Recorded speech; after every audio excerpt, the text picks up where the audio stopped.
Au nom du Père, du Fils et du Saint-Esprit. Amen. Amen.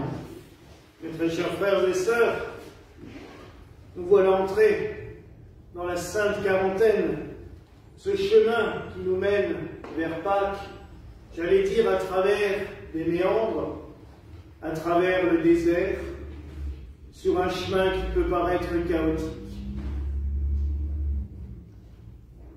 On se demande pourquoi, on me l'a déjà posé la question, pourquoi le Seigneur, des fois, nous laisse-t-il vivre telle ou telle chose? Et c'est vrai, même le Christ se retrouve emmené par l'Esprit face à la tentation. Mais n'est-ce pas pour affermir notre foi et affermir notre force, notre courage?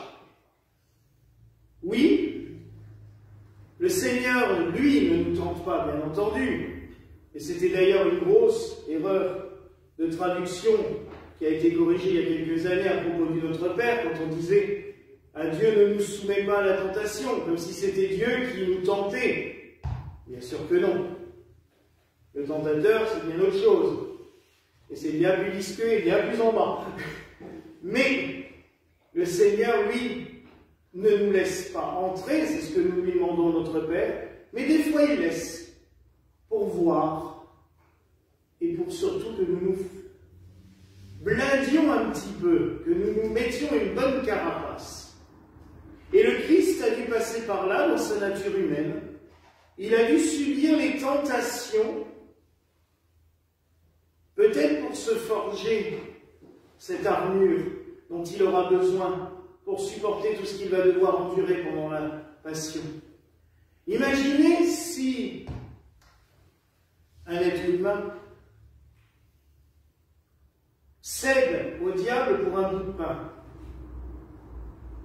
Combien il se laissera faire, avoir et arnaquer pour sauver sa vie? Ah oui, le Christ face à la passion, sa nature humaine aurait pu faiblir. Mais là, par ce jeûne au désert, il a pris de la force pour lutter contre ces tentations, ces choses si faciles qu'on nous met devant le nez et qui nous détournent. Il y a un truc, moi, qui m'a toujours fait un petit peu sourire, parce que je l'ai remarqué, je l'ai vécu moi-même. Je vous en ai déjà parlé. Au début, quand on est arrivé ici, il faut reconnaître qu'il n'y avait pas foule.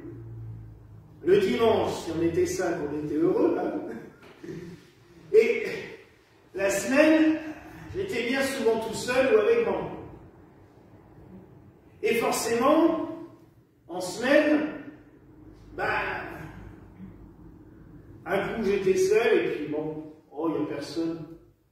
Oh, je ne vais pas la faire, je vais rentrer. Puis on ne la fait pas une fois. Puis on ne la fait pas 2 fois. Puis à un moment donné, on n'avait plus envie de sortir de chez soi. On se dit, oh, ça sert à quoi? Ça sert à rien. Il faut lutter contre soi-même. Et là, on se dit, non, arrête. Et j'ai pensé au curé d'Ars. Regarde le curé d'Ars, il a passé au moins 3 ans avec une paroisse quasi vide. Personne ne venait. Et il a forcé. Et après, ça vient. Tout doucement. Sûrement. Mais c'est pareil pour plein de choses. Et des fois, quand on m'appelle, on me dit, oh, tu sais, là, j'ai pas trop envie. Mais vas-y, force. Parce que si tu cèdes sur ça, après, il y en a un qui s'engouffre, et puis alors après, voilà, c'est le festival. Et le carême nous aide à ça aussi. Par les prières, par la pénitence, par le jeûne, mais comme je l'ai expliqué mercredi, chacun doit jeûner selon sa conscience. L'Église n'a pas à imposer aux uns ou aux autres ce qu'ils doivent faire ou ne pas faire. Comme je disais, l'Église catholique a prôné le jeûne de viande pendant des siècles. Comment on fait dans les pays où les gens ne mangent déjà pas de viande parce qu'ils n'en ont pas, ou pas de quoi s'en payer? Même dans notre société, il y a des gens, ils n'ont pas de quoi se payer de la viande une fois par semaine. Alors comment les obliger à ne pas en manger? Ridicule. D'un autre côté, on est aussi dans un monde où il y a de plus en plus de végétariens. Donc, se priver de viande, en fait, le carême, c'est toute l'année. Donc, ils font quoi en carême? Donc, c'est plutôt à chacun de choisir, dans sa propre conscience, ce qu'il veut retrancher, ou ce qu'il veut ajouter. Il y a peut-être des choses qu'on ne fait pas tout le reste du temps, et on se dit, bah tiens, pendant le carême, par exemple, je vais prier un chapelet tous les jours. Ou pendant le carême, je vais faire cette prière ou cette neuvaine, parce que je vais ajouter ça, une lecture spirituelle qu'on ne fait pas en temps normal. C'est à chacun de choisir. Ce temps du carême, ça doit être avant tout un temps de transformation. Pénitence en latin, c'est pénitere, changer. Se convertir. Pas se convertir à Dieu, si vous êtes là, c'est que vous y croyez. Mais convertir notre cœur, le changer, voir comment on peut se rapprocher plus de Dieu que l'on ne le fait d'habitude. Et là, ça devient intéressant. Et là, ça va nous permettre aussi de voir et de mieux discerner quand on se retrouve face à une tentation. Quand le mal essaye de nous détourner ce chemin. Parce qu'il trouve toutes les solutions. Hein. Ça, je peux vous dire qu'il a une imagination fertile. Et la preuve, et ça c'est un superbe exemple que le Christ a utilisé. Vous avez remarqué que le diable le tente en lui citant des paroles de la Bible. Combien de personnes font du mal aux autres en utilisant la Bible? En prenant un bout de phrase. Ah non, toi t'es mauvais. J'en prends un, parce que comme la majorité des paroissiens sont... Moi, qu'aujourd'hui, on est à peu près égalité homme-femme, c'est bien. Ça change un peu. Et des fois, on est vraiment minorité, Antoine et moi. Mais là aujourd'hui, c'est à peu près équivalent. Mais cette magnifique phrase de Saint Paul, « Femmes, taisez-vous » il y en a plein qui utilisent ça pour clouer le bec aux femmes, définitivement. Alors que c'est un tout petit bout de phrase qu'il dit dans un contexte bien particulier, pour un peuple bien particulier, où de toute façon, s'il avait dit « les femmes vont gérer la communauté », les chrétiens se faisaient décimer. Mais d'un autre côté, quand il dit aux chrétiens de Chancré, je vous envoie Phébé, la diaconesse, pour diriger votre communauté. Ça, les misogynes n'en parlent jamais de cette phrase-là. Mais ils vont ressortir à tout bout de champ. Saint Paul a dit, femme, taisez-vous, alors vous devez vous taire et surtout vous vous voilez la tête et vous vous mettez dans un coin. Ben non. Pareil pour les homosexuels, c'est pareil. Ah, Dieu a dit la sodomie. Oui, mais enfin, il parle des hétéros avant le passage. Quand il parle de Sodome et Gomorrhe, il parle des hétéros, pas les autres. Mais on prend des petits bouts de phrases pour attaquer, pour faire mal, pour blesser. Et la Bible ne sert pas à ça.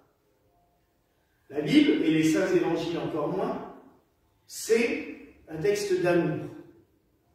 Et on doit l'interpréter toujours et demander à Dieu de nous envoyer son Esprit Saint pour nous permettre d'interpréter les Écritures.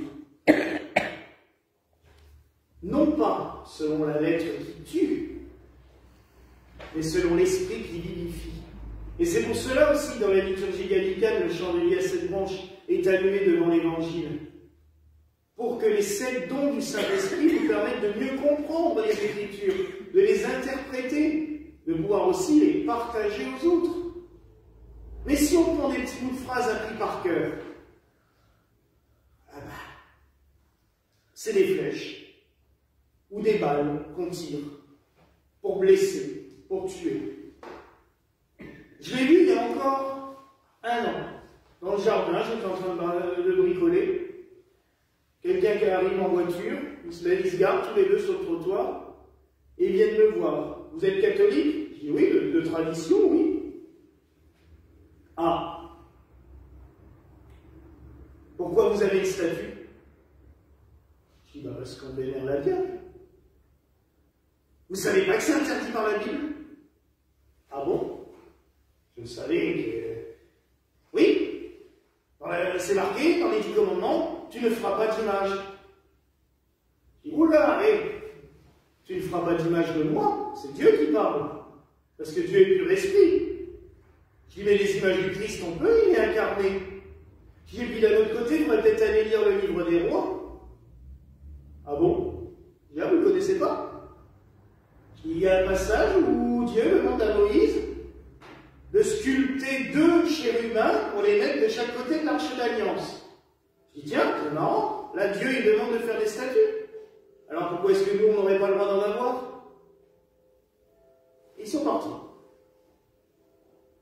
On n'utilise pas la parole de Dieu sans en connaître les contextes, sans en connaître ce qu'on appelle l'exégèse, c'est-à-dire le pourquoi du comment. Saint Paul ne va pas avoir les mêmes discours en fonction qu'il s'adresse aux Hébreux, aux Romains ou aux Grecs. Ce n'est pas du tout la même mentalité. Les Grecs comprennent facilement qu'une femme puisse avoir une place dans la communauté. Les Hébreux, ce n'était pas possible à l'époque. Hein. On l'appliquait quand même encore facilement là, chez eux, les femmes. Donc, bon, chaque texte a son contexte. Il faut toujours remettre les choses en perspective. Et c'est pour cela que dans nos vies, il faut aussi toujours faire attention aux paroles. C'est des flèches, c'est des balles. On peut faire mal. Et ça, c'est mauvais. Et surtout, ne pas faire dire au bon Dieu ce qu'il n'a pas dit.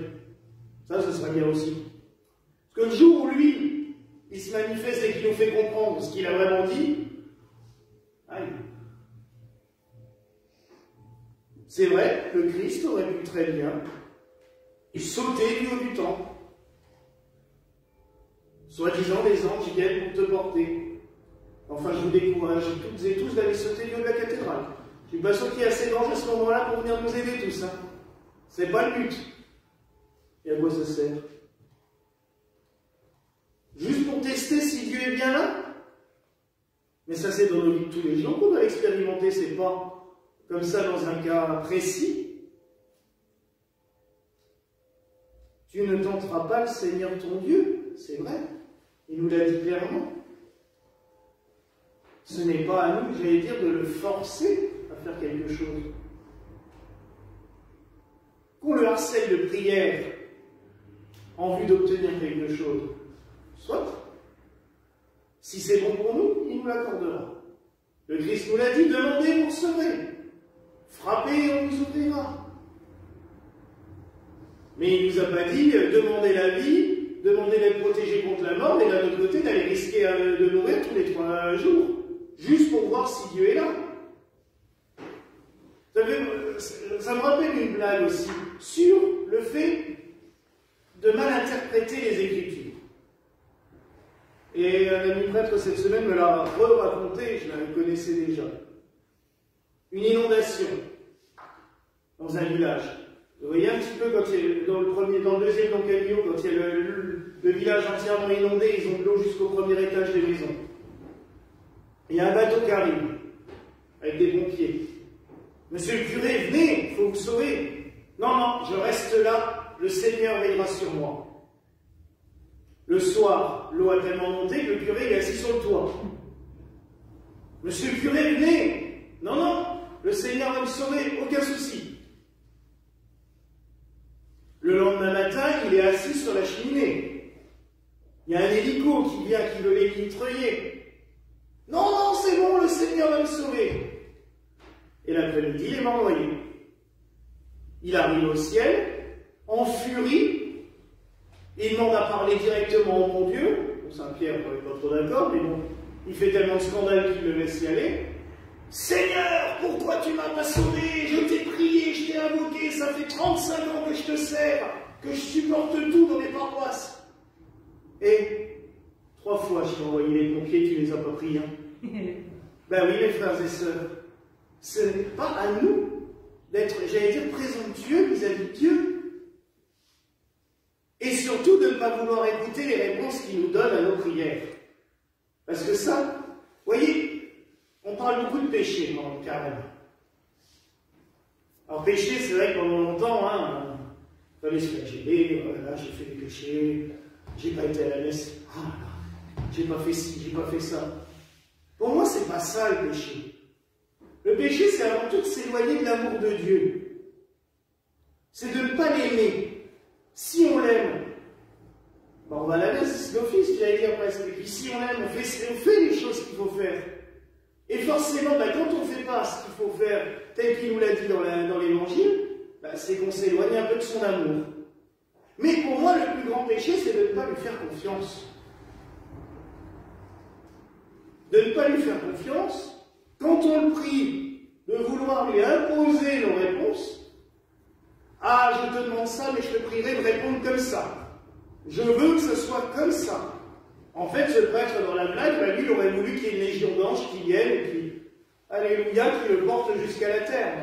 Oh, l'Ascension, c'est arrivé une fois avec Marie, ça ne va pas arriver tous les jours non plus. Hein. C'est pas ça. Le Seigneur, il nous répond régulièrement à nos questions, à nos problèmes. Mais est-ce qu'on est capable de l'écouter? Est-ce que nos écoutilles sont grandes ouvertes pour entendre ses réponses? Est-ce que notre cœur est ouvert pour écouter ses réponses? Ça, et je ne parle pas trop, moi aussi. Dieu sait que des fois je peux être têtu avec lui aussi. Des fois je dis, mais pourquoi? Alors en fait la réponse, ça fait 15 jours que je l'ai pas vu. Je n'ai pas voulu la voir. Alors c'est peut-être ça aussi qui serait pas mal en carême. D'essayer d'ouvrir un peu plus notre cœur à Dieu. Lui ouvrir notre cœur. Pour le laisser nous parler. Pour le laisser s'exprimer tout simplement en nous. Et lui dire, bah oui Seigneur, je t'écoute. Je me mets à ton écoute. Pas mal comme projet de carême ça aussi. Se mettre à l'écoute de Dieu. De l'écouter nous parler. D'écouter les réponses. Vous savez, il y a aussi cette petite blague, et je crois que je vous l'ai dit il y a 15 jours, mais je le dis quand même, qu'on voit passer sur les réseaux, où il y a un homme qui prie devant la croix. Mais Seigneur, écoute-moi! J'aimerais tant que tu m'écoutes! Et Jésus qui répond, ben moi aussi, j'aimerais bien que tu m'écoutes de temps en temps. Ben oui. Soyons ouverts à Dieu. Que le fait de se priver de certaines choses, le fait de retrancher certaines choses de nos vies durant 40 jours, ou d'ajouter des choses plus spirituelles, plus saintes, j'allais dire, que tout cela nous permette d'entendre mieux le Seigneur, de l'écouter plus attentivement, d'écouter et de recevoir et de voir les réponses qu'il nous fait. Voilà la grâce que je nous souhaite en ce jour, et aussi pour tous ces 40 jours, au nom du Père, du Fils et du Saint-Esprit. Amen.